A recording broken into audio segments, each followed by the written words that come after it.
आज हमने सूरह आल इमरान से आयत नंबर 44 की तिलावत की है। दुआ है अल्लाह रब्बुल आलमीन हमें इस आयत मुबारक का माना मफ़हूम समझ कर अमल की तौफीक अता फरमाए। आज की जो हमारी आयत मुबारक है, यानी जो आज हमारा सबक है, इसमें 5 अहम तरीन मसले डिस्कस किए गए हैं, जो कि ईसाइयों के नज़दीक या बाद में आने वालों के लिए बहुत ही ज़्यादा अहम है। पहले तर्जुमा देखेंगे, फिर बात समझ आएगी। फरमाया ज़ालिका, ये पीछे जो मरियम अलैहिस्सलाम की पैदाइश, उनका अल्लाह की राह में वक़फ़ किया जाना, उनका हुजरे में महराब के अंदर क़याम पज़ीर रहना, अल्लाह की इबादत के अंदर मसरूफ़ रहना, उसकी परवरिश, उसके पास फरावानी के साथ रिज़्क़ और बेमौसम फलों का आना, ये सब कुछ जो पीछे बयान हुआ है, ज़ालिका इसम इशारा है, ये सब कुछ मिन अम्बाइल गैब मिन का मतलब से अम्बा, ये नबा उनकी जमा है। नबा कहते हैं खबर को।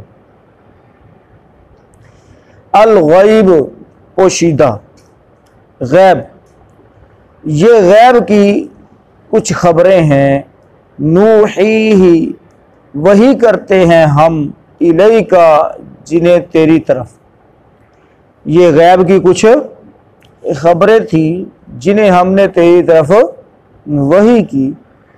वह मा कुंता, और ना थे आप और ना था तू, लदैहिम, उनके पास, इद, जब, युल्कूना, वो डालते थे, डाल रहे थे, फेंक रहे थे, अक़लामहुम, अपनी कलमें, अय्युहुम, के कौन है, यकफुलु, जो परवरिश करेगा, मरियमा, मरियम की।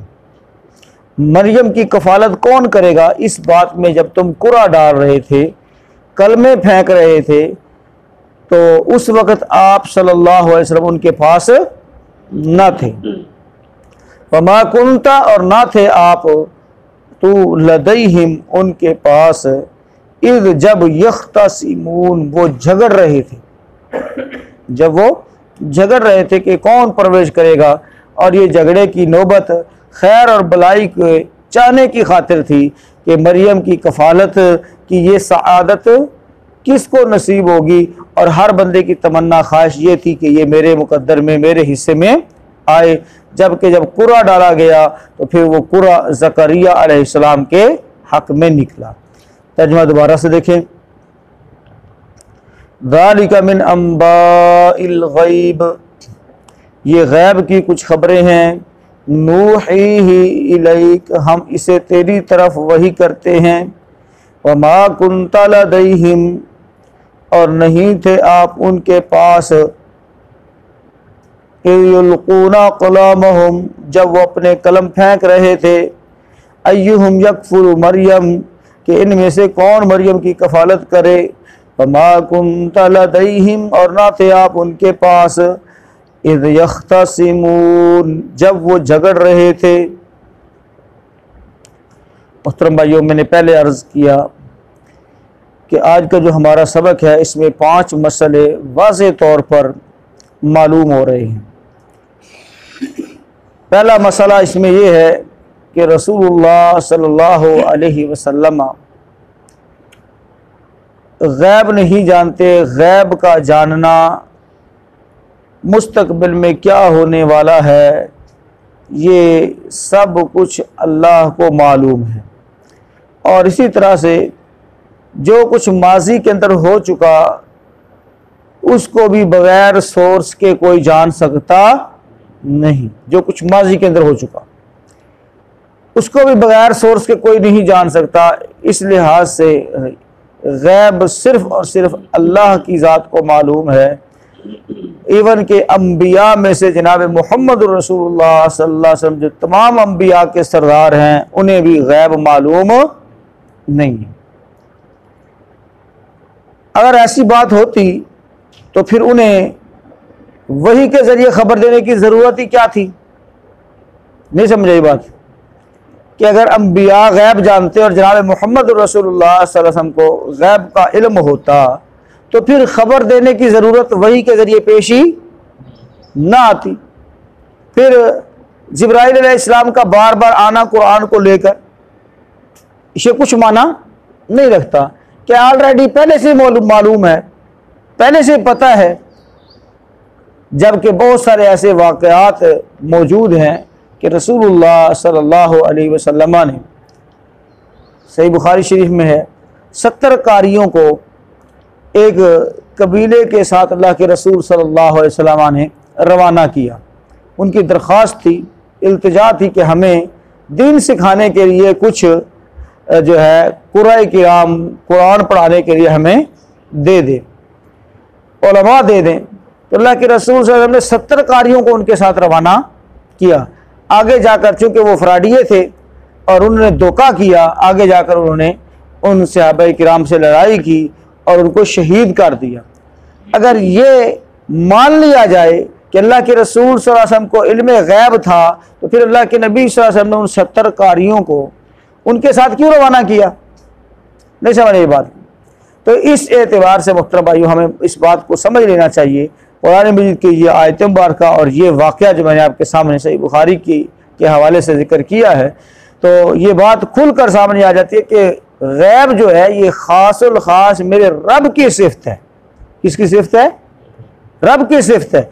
और जो चीज़ बताई जा रही है वही के ज़रिए, तो मुहतरम भाइयों जो चीज़ बताई जाए वो फिर गैब रहती नहीं। ये पहला मसला। दूसरा ये कि रसूलुल्लाह सल्लल्लाहु अलैहि वसल्लम हर जगह हाजिर नाजिर भी नहीं, जैसा कि आम ये अकीदा पाया जाता है कि आप सल्लल्लाहु अलैहि वसल्लम हर जगह हाजिर नाजिर हैं।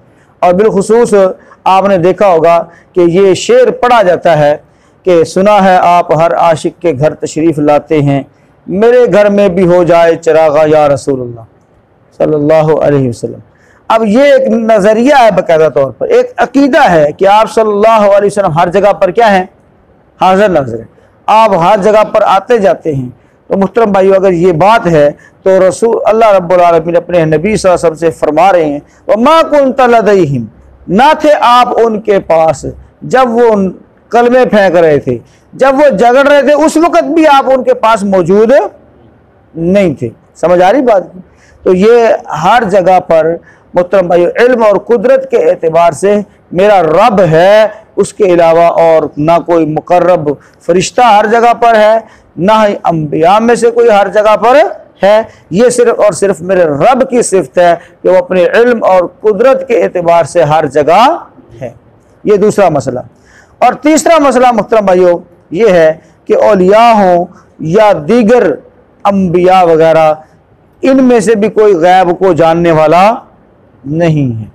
अगर ये बात होती तो फिर खुदाम जो बैतुल मक़दिस के अंदर रहते थे उनको ऑटोमेटिक पहले पता चल जाता, या ज़करिया अलैहिस्सलाम को खुद पता चल जाता कि ये सआदत मेरे हिस्से में आएगी, तो कूड़ा डालने की ज़रूरत ही पेश ना आती, कलम ही ना फेंकने पड़ते। समझ आ रही ना बात की? तो उन्होंने कलम फेंके तो हर बंदे की ट्राई थी कि शायद मेरा नाम निकल आए और ये सआदत मैं हासिल कर लूँ। और अगर ये बात होती तो उस वक़्त जो खुदाम थे जो बैतुल मक़दिस की खिदमत के अंदर हाजिर थे, तो उनमें से ही कोई बंदा कह रहा नहीं मैंने पता है कि इदा कफील किने बनना है, ज़करिया ने बनना है। या ज़करिया अलैहिस्सलाम खुद ही कह देते कि मुझे पता है कि अल्लाह ताला ने मुझे इसका कफील मुकर्रर कर दिया, मुझे बना दिया है। या बीबी मरियम ही कह देती कि मेरा कफील कौन है? ज़करिया अलैहिस्सलाम है।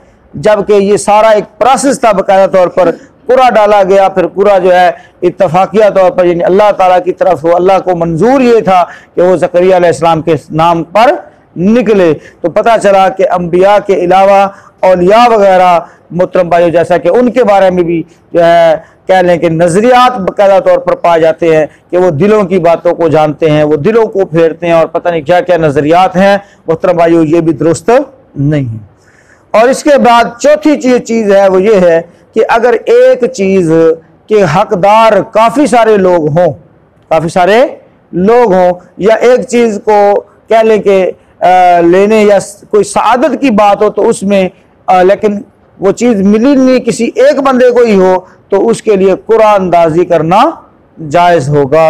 लेकिन ये जो आम तौर पर जुए की कुरानंदाजी वगैरह होती है इससे परहेज किया जाएगा, इससे बचा जाएगा। तो कुरानंदाजी करके भी कोई काम हो, मसलन किसी मिशन पर जाना है तो 2 4 10 बंदे हैं और हर बंदा ये कहता है कि मैं जाऊं, लेकिन सबको तो भेजा नहीं जा सकता, किसी एक को भेजा जाएगा तो उस पर फिर क्या होगी, कुरा डाला जाएगा उस पर, ताकि कोई एक बंदा जो है वो सिलेक्ट हो जाए और वॉलंटियर जो है वो वहां पर जाकर अपने खिदमात को सर अंजाम दे सके। तो किसी भी खैर भलाई नेकी के काम के अंदर कुरानंदाजी की जा सकती है, इसके अंदर जो है कोई हर्ज वाली बात नहीं है। लेकिन फाल निकालना वो हराम है, फाल निकालना क्या है, हराम है। कुरानंदाजी और चीज़ है और मुहतरम भाइयों फाल निकालना और है। और फाल निकालने में कई तरीके राइज हैं, मसलन हाथ की लकीरें हैं, या इसी तरह से मोहतरम भाइयों किताब कुछ लोग निकालते हैं, कुछ लोग नामों के फिगर के साथ जो है ना वो अंदाज़ा लगाते हैं, तो जज करते हैं कि ये काम ये करे या ना करे, किसको ये काम करना चाहिए। तो फाल निकालना हराम है, जबकि कुरानंदाजी करना दुरुस्त और जायज़ होगा। लेकिन जायज़ और दुरुस्त कामों के अंदर, हराम कामों के अंदर कुरानंदाजी भी दुरुस्त नहीं है। एक चीज़ हराम है तो बंदा कहे चलो मैं कुरा पा लेना कि मैं ये चीज़ मैं लवां या ना लवां, तो ये दुरुस्त नहीं होगा, क्योंकि वो ऑलरेडी पहले से क्या है, हराम है। तो 5वें नंबर पर मुहतरम भाइयों ये है कि रसूलुल्लाह सल्लल्लाहु अलैहि वसल्लम जो इस वाक़े के वक़्त मौजूद न थे, न इसे जानते थे, आप सल्लल्लाहु अलैहि वसल्लम को वही इलाही से इस वाक़े का मालूम होना, तो ये आप सल्लल्लाहु अलैहि वसल्लम के रसूल बरहक होने की दलील भी है, रसूल बरहक होने की दलील भी है कि आप सल्लल्लाहु अलैहि वसल्लम से पहले यानी हज़ारों साल पहले ये वाक़या पेश आया। आप सल्लल्लाहु अलैहि वसल्लम ना पढ़े लिखे थे, समझ आ रही बात की, यानी लिखना पढ़ना भी नहीं जानते थे कि किसी ने वाक़या ये सुना जो है कहीं लिखा हुआ पढ़ लिया हो, और ना ही इसी तरह से आप सल्लल्लाहु अलैहि वसल्लम को किसी ने ये वाक़या वही से पहले सुनाया था। तो ये सारा वाक़या मनोअन सही तरीके से जो आप सल्लल्लाहु अलैहि वसल्लम तक पहुँच आया, तो ये वही के ज़रिए पहुँचा था। तो आप सल्लल्लाहु अलैहि वसल्लम के रसूल बरहक होने की जो है ये दलील है। और आखिरी जो जुमला है वमा कुन्त लदैहिम इज़ यख्तसिमून, इसके अंदर एक और भी अहम मसला पाया जाता है, क्योंकि उस दौर के एक बहुत बड़े आलिम इमरान और उनकी बीवी की ये नज़र थी कि जो कुछ भी पेट में है इसको क्या किया जाएगा, अल्लाह की खातिर वक़फ़ किया जाएगा। तो उलमा की कदर और मुहतरम भाइयों उनके मसाइल को और उनके जितने भी मामलात हैं उनमें अवामुन्नास और इसी तरह से जो मुक्तदी हजरात हैं, जो पैरोकार हजरात हैं, उनको भरपूर तरीके से दिलचस्पी लेनी चाहिए, जैसा कि यहाँ पर हुआ। और वो अपने दोस्त और अपने आलिम दीन और इसी तरह से मुहतरम भाइयों उस बैतुल मक़दिस के एक खादिम की बेटी की परवरिश के लिए सारे जो लोग हैं वो अपने आप को पेश कर रहे हैं कि ये खिदमत, ये सादत हमें हासिल हो। तो इस एतबार से उलमा की कदर और इसी तरह से दीन की हिफाजत और दीन की खिदमत करने वाले लोगों को हमें अपना सरमाया समझना चाहिए। अल्लाह रब्बुल आलमीन से दुआ करते हैं अल्लाह रब्बुल आलमीन बात को समझने की, अमल की तौफीक अता फरमाए। देख लीजिए इस आयत मुबारका को, जो बात समझ ना आए तो पूछ लीजिए।